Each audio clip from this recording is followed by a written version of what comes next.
The first night, a shadow blocked the light. It slid past my window, just inches from my face. My heart hammered. This wasn't a dream, this was real. 7 nights. Me and the ocean's ultimate predators. I was living among them, the apex hunters in their world. I was the intruder, the soft, fleshy thing in a glass box. A very thin line separated us. Harder to believe when a 15-foot great white is staring you down. It's a primal fear, telling you to run. But there's nowhere to go. Just me and the glass. Just silent, gliding death. A constant, terrifying reminder. This wasn't a zoo. This was their domain. And I was the main attraction. The glass was my only shield, holding back raw nature. It was humbling and more than a little terrifying, and this was just night 1. Getting here was an adventure in itself. No signposts, no tourist maps, a private jet to a remote island, then a chopper over turquoise waters. Finally, a sleek, unmarked boat. The crew were tight-lipped, professional. Their eyes held a certain respect for the ocean and what lay beneath. Or maybe they just thought I was mad. The descent felt like entering another world. Strapped into a submersible, the light above faded. Blue turned to black. Pressure popped in my ears. Isolation crept in. This wasn't just a hotel, this was a deep-sea outpost, a frontier, and I was about to cross it. Then, a soft glow in the distance. The underwater suite, sleek and impossibly placed. Docking was smooth, clinical. A brief orientation, emergency procedures. Then the door sealed behind me. A soft hiss. Final. No going back now. Not easily anyway. 7 days. This was it. My first moments alone were strange. The luxury was undeniable, but the silence, the pressure, the sheer weirdness, it was a lot. I walked to the main viewing window, wrapping around the bedroom. I stared out into the murky depths, waiting, wondering what would greet me first. The anticipation was electric. I didn't have to wait long. The ocean was about to introduce itself. And then they came. First, a smaller reef shark, curious, darting, then another, and another.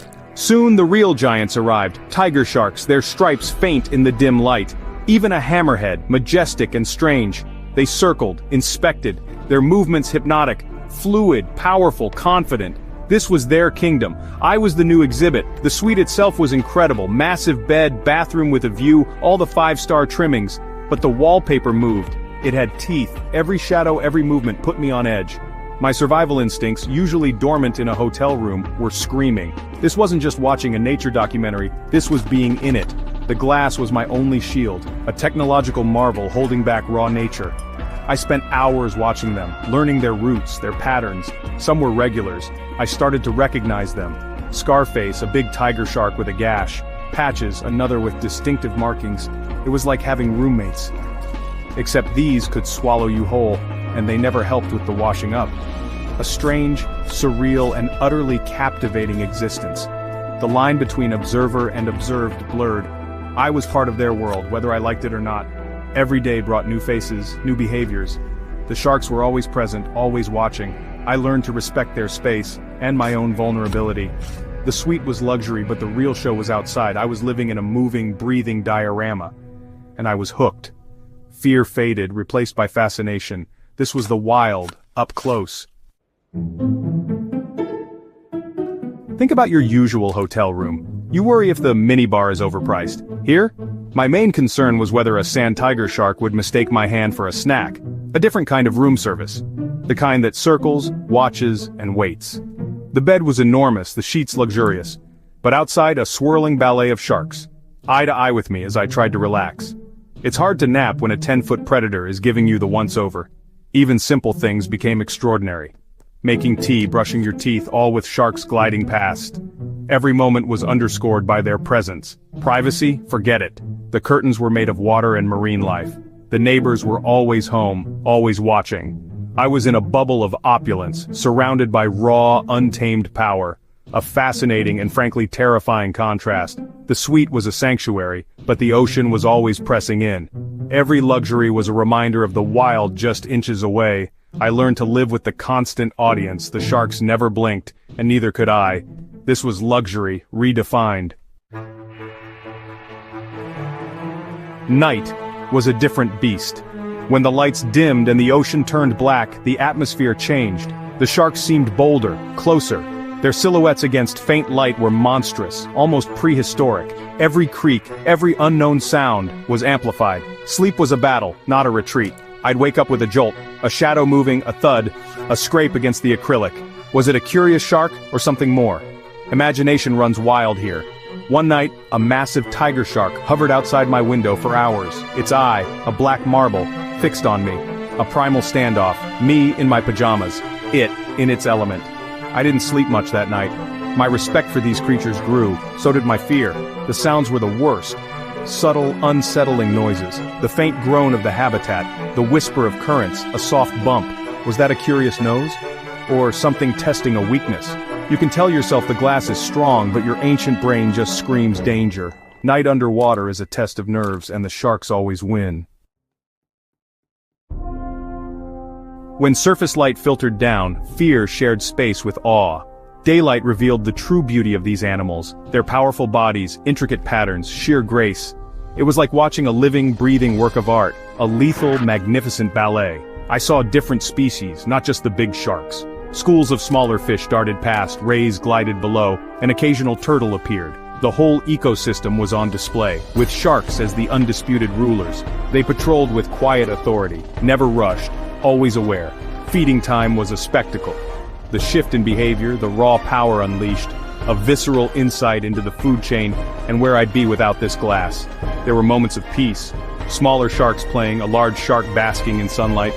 It wasn't all terror and teeth, there was a rhythm to this world, a complex, interconnected web of life. For 7 days I had a front row seat, a very expensive, very exclusive seat. The sharks taught me about survival, beauty, and respect. Every day was a lesson, and I was an eager student. The ocean never stopped surprising me. One afternoon, a massive shadow fell over the suite. The big one, a colossal great white. It didn't just swim past, it inspected. Its head, wider than my shoulders, came right up to the acrylic. Its eye, cold and ancient, stared directly at me. Then a gentle thump, a reminder of its power. There were funny moments too. A cheeky fish photobombing my camera, a crab scuttling across the window. These little things broke the tension, reminding me it's a whole world out there. I started to notice personalities, one shy shark, another all business. You build a strange rapport, a silent understanding. It makes the isolation bearable, the most unforgettable moment, waking at dawn, shafts of silver light piercing the blue. A huge mako shark perfectly still, suspended in the water, not menacing, just there. It felt like a spiritual encounter, a moment of pure connection with nature, no fear, just profound respect. Those moments are priceless, they truly are. The sharks became more than just predators, they were neighbors, teachers, even companions. Every day brought something new, and every moment was unforgettable. This was the adventure of a lifetime.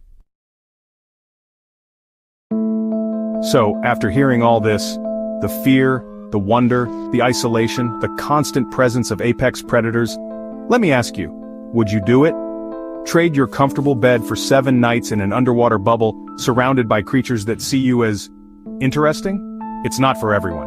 You need a certain mindset, a love for adventure, a fascination with the ocean, nerves of steel. The pressure is immense, not just outside but inside. Being constantly watched, constantly on edge. This isn't a relaxing beach holiday.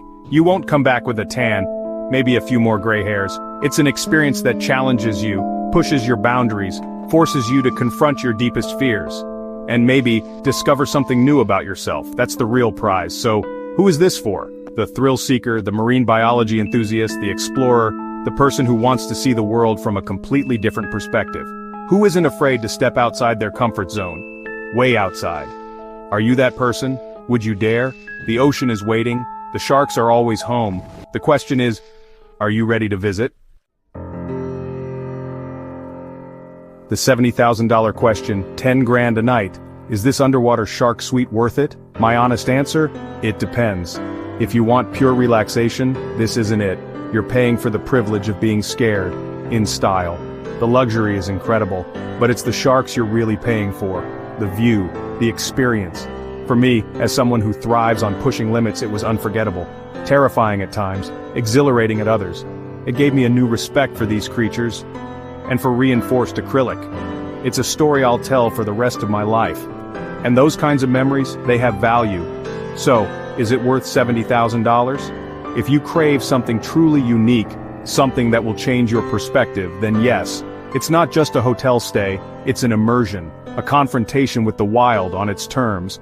But if you're just after a novelty, save your cash. This demands more than curiosity. It demands courage. What do you think? Could you do it? Let me know in the comments.